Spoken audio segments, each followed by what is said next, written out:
Hi, Branches Church. My name's Nancy Maroney. And I'm Ryan Maroney. I've had a relationship with Jesus all my life. I was raised in the church with a dad who was an elder and mom who did women's ministry, so been around the church and God's people a lot. I was a missionary kid for a good bit of growing up. My parents were with Campus Crusade, and they bounced around globally, settled in the States. I actually was born in Canada just because I happened to pop out there. I have no real Canadian roots or family there, but they served in China and Manila and all over the world.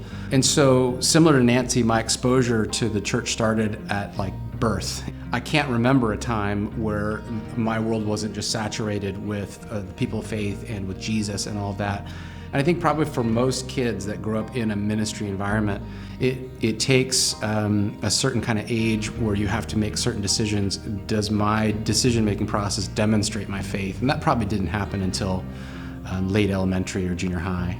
And at that point, I was just really blessed to always have an opportunity to serve or to be a part of youth groups or to be a part of a ministry where I could explore that and see what that looked like, and have just really fond memories of church life growing up, and albeit everywhere between the desert in San Bernardino to Indianapolis, Indiana, to out here in Orange County, and lots of places in between.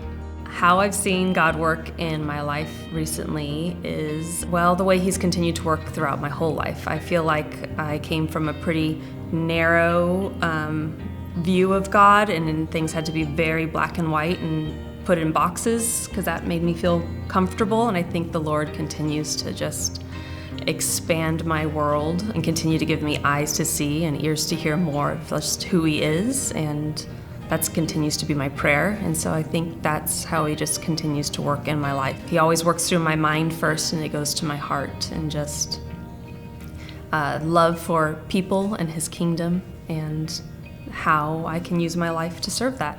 There's this huge movement right now of everybody reevaluating all of the ways they express their faith, and we're no different from that. I think that in this movement of what does it look like to follow Jesus in today's environment? What does it look like to be part of a church? What does it look like to be a part of a church community?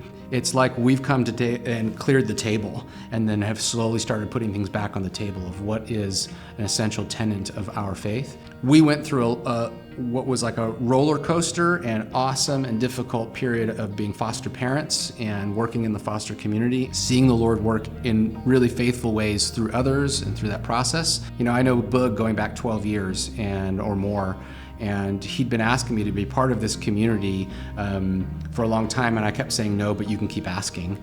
And so he did, and he kept asking, and it wasn't until December-ish 2020, maybe the fall of 2020, where he was asking, hey, can we do things together just because we're friends? Things settled, churches shut down, and the ministry that we were part of at our house shut down entirely, and we were really active in having prayer meetings at our house and worship gatherings and different things that were responsible for church. That was a lot of movement, because churches have a momentum where things just keep going and going and going, and then all that momentum stopped. Then we had to reevaluate, what are we doing? What does it look like to be part of a community of faith? And I don't have the answers yet, but how God is working is He continues to be voices and people in our lives that are distilling the faith down to something that's much simpler, I think much easier to obtain. And I'm thankful to be at a church where we don't have to go through the motions just to keep a momentum of what was happening, but be at a place where we're free to explore what it looks like now to follow Jesus in a community.